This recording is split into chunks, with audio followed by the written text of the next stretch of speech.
Quero ler um pedaço de uma carta que o apóstolo Paulo escreveu para um grande amigo dele, chamado Filemão. Ele faz a introdução da carta. E aí, ainda no início, ele começa então a dizer o assunto principal da carta. E num pedaço ele fala assim: eu, Paulo, já velho, e agora também prisioneiro de Cristo, apelo em favor de meu filho Onésimo, que gerei enquanto estava preso. Ele antes lhe era inútil, mas agora é útil, tanto para você quanto para mim. Paulo está escrevendo para o seu amigo Filemão a respeito de Onésimo. Quem era Onésimo? Que ele diz que era inútil e ficou útil. Onésimo trabalhava para Filemão. Ele era um servo. E a palavra servo naquela época significava o que a gente fala hoje de escravo. Filemão era dono de Onésimo. O que passava na vida de uma pessoa, um ser humano como eu e você, que sem que quisesse, veio ao mundo na condição de escravo. Aquele homem estava profundamente insatisfeito com a sua vida. Ele estava insatisfeito, primeiro porque não tinha perspectiva de vida. Ele estava numa situação social que não havia perspectiva de melhora. Quantos não estão assim hoje, não é? Por mais que vivamos, permaneceremos onde estamos. Não ganharemos mais do que estamos ganhando hoje. Faremos o que fazemos hoje a vida inteira, até a morte. Mas no caso de Onésimo, ele estava absolutamente insatisfeito. Ele também estava insatisfeito, não apenas com a sua vida pessoal, essa perspectiva, essa falta de perspectiva, mas também com a sua vida afetiva. Ele era solitário, não tinha família. Ele era humilhado pelas pessoas. Afetivamente, ele era uma pessoa absolutamente carente. Carente ao extremo. Ele também era uma pessoa insatisfeita com a falta de liberdade. Todo ser vivo quer liberdade. Especialmente o homem. É tão forte o desejo da liberdade que no nosso direito, uma pessoa tentar fugir da prisão não é ilícito, por causa do seu desejo de liberdade. Onésimo não tinha, era um escravo. Ele estava insatisfeito patrimonialmente. Ele não tinha nada, absolutamente nada. Nem ele mesmo era dele. Ele era de outro, porque ele era escravo. A vida dele estava tão infeliz que ele resolveu fugir. E aí ele rouba algumas coisas do seu patrão para poder sobreviver fora da casa do seu senhor. Então ele passa a ser um fugitivo e ladrão fugitivo para tentar dar um jeito na vida dele. Mas a vida nos ensina, e nós cremos, de que por caminhos de imoralidade, de criminalidade, por caminhos de promiscuidade, por caminhos que Deus não aprova, nós não encontraremos a nossa realização. E foi o que aconteceu com Onésimo. Talvez quando ele conseguiu escapar daquela situação, ele teve um lampejo de felicidade, falou, agora eu estou livre, mas não foi o que aconteceu. Ele acabou sendo preso. E quando ele foi preso, ele conheceu na prisão Paulo, que escreve a carta para o Senhor dele. Aí ele encontra uma pessoa que, como ele, deveria também estar muito infeliz. Na cabeça de Onésimo, aquele prisioneiro já idoso deveria estar infeliz. Porque também como ele, não tinha liberdade, estava preso. Era um preso. Também como ele, era uma pessoa solitária, não tinha família. Também como ele, era uma pessoa que não tinha bens, perdeu tudo. Também como ele, era uma pessoa que não tinha perspectiva de melhora, porque estaria preso até o fim. Também como ele, estava humilhado, porque um dia tivera tudo e agora não tinha nada. Um dia teve muitos amigos e posição social e agora não tinha nada. Rejeitado por todos e preso injustamente.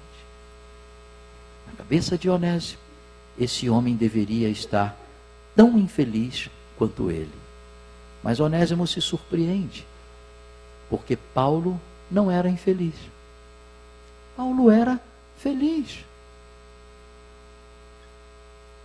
E com certeza, Onésimo quis saber a razão da sua felicidade numa situação aparentemente de tanta infelicidade. E é aí que Paulo compartilha com Onésimo a razão da sua felicidade, a distinção entre a sua vida e a vida dele. Duas vidas aparentemente semelhantes, mas com resultados diferentes. Então, Paulo fala de Jesus para Onésimo e transmite a Onésimo o evangelho do Senhor Jesus Cristo. E Paulo então vê Onésimo aceitar a Jesus, convidar Jesus para entrar em sua vida. Onésimo entende que Paulo tinha a essência da vida, que era a presença de Deus, porque a vida é espírito, porque o corpo não é a sua essência. A vida humana é essencialmente espiritual. O corpo, ele vai se desfazer. Por isso, o ser humano, diferentemente talvez de outro ser, não se satisfaz apenas com as coisas que o físico possa usufruir. Há pessoas que pensam, e muitas vezes nós pensamos, que tendo bens, tendo pessoas que nos prestigiem, que tendo posição social, que tendo afeto, estaremos felizes. Mas há algo na essência da vida que transcende até mesmo esses bens imateriais. Este algo é a nossa sede de eternidade. Porque pouco adiantaria sermos tão felizes na vida se a morte nos trouxesse o fim de todas essas coisas. Talvez a morte seria mais aceitável e palatável para aquele que é profundamente infeliz, porque vai perder uma vida infeliz. Mas para aquele que está vivendo aparentemente suprido, a morte é um terror, se ele não tem Deus. Onésimo entende isso, que não são estas coisas que tornarão um homem feliz, porque Paulo era feliz sem nada daquilo que Onésimo também não tinha. E aí Paulo, sabendo que Onésimo era empregado de Filemão, seu amigo, escreve para Filemão. E ao escrever para Filemão fala da transformação que Deus fez na vida de Onésimo. E diz, ele antes não valia nada, mas agora ele vale muito. Quem fez isso? O toque da mão do mestre. Quando Jesus entra na vida de alguém, ele entra na vida, ele entra nos negócios, ele entra nos relacionamentos e ele transforma a essência da sua vida, porque o próprio Deus vem morar em você. É isso que Deus faz conosco. É isso que Deus quer fazer com você. Eu me lembro de uma história que eu li há muitos anos, do grande mestre, compositor e um dos maiores violinistas que a humanidade já viu, chamado Paganini. Niccolò Paganini, um italiano. Ele trouxe à arte de tocar violino algo inédito na época, surpreendendo a todos e trazendo um efeito completamente diferente. Diz que um dia havia um leilão de um violino bem velho, um violino que estava abandonado, mas fazia parte lá daquele grupo de objetos, daquele lote que tinha que ser vendido. E aí o leiloeiro foi vender o violino. E ele deu ali uma limpadinha no violino de qualquer jeito, entre tantos objetos, e começou a leiloar o violino. Quanto me dão por esse violino?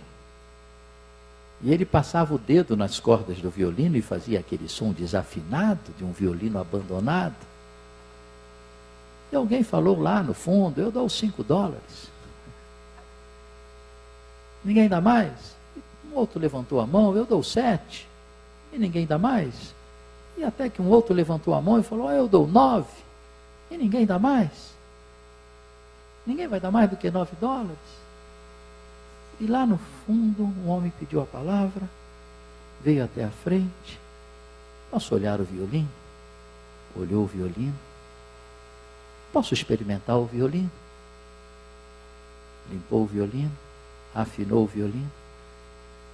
Enquanto isso, as pessoas começaram a conversar, aquele burburinho, e ele começou a tocar o violino. E foi tocando, meus queridos, de uma forma tão bela, que aquele som foi enchendo aquele ambiente. E as pessoas foram vendo a distinção daquele som. E foram parando de conversar. E foram prestando atenção. E ele começou a evoluir a sua música, que era surpreendente. E fazendo tantos movimentos que só ele conseguia, que as pessoas foram ficando abismadas. E começaram a se emocionar. E algumas começaram a chorar. E quando ele parou de tocar, o auditório estava estatelado. E aí o leiloeiro, também embasbacado com tudo aquilo, pegou o violino e perguntou: quanto me dão por esse violino? $100, 200, 300. Era um Stradivarius, valiosíssimo.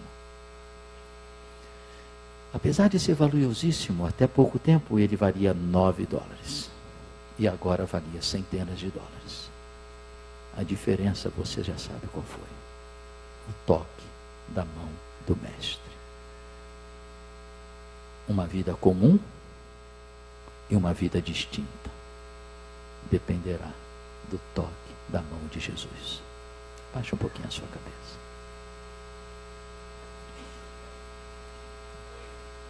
Pensa quanto que Deus pode fazer pela sua vida, querido.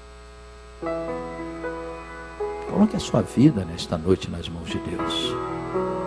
Talvez você tenha algum temor da sua vida ser limitada pelos preceitos do Senhor, como a água não quis entrar no frasco do perfumista.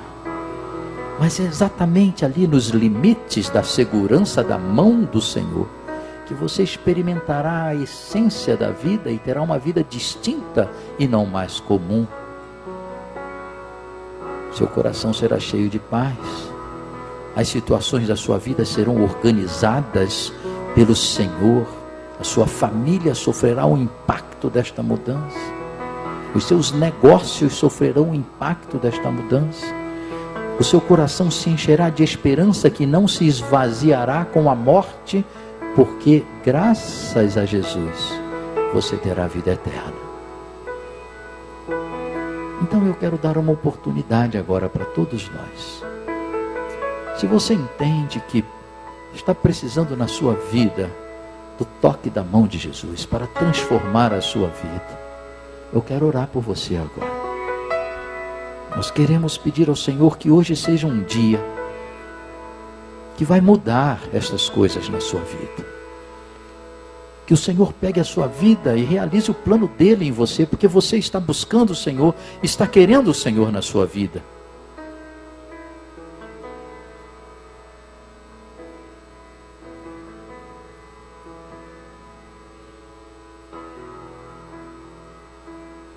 Ore um pouco aí, fale com Deus. Repita no seu coração o que eu vou falar agora. Ó Deus, obrigado pela vida. Tu és o autor da vida. Obrigado porque eu entendi hoje, mais uma vez, que a essência da vida é espiritual. Obrigado porque tu me amas e tens um plano para mim.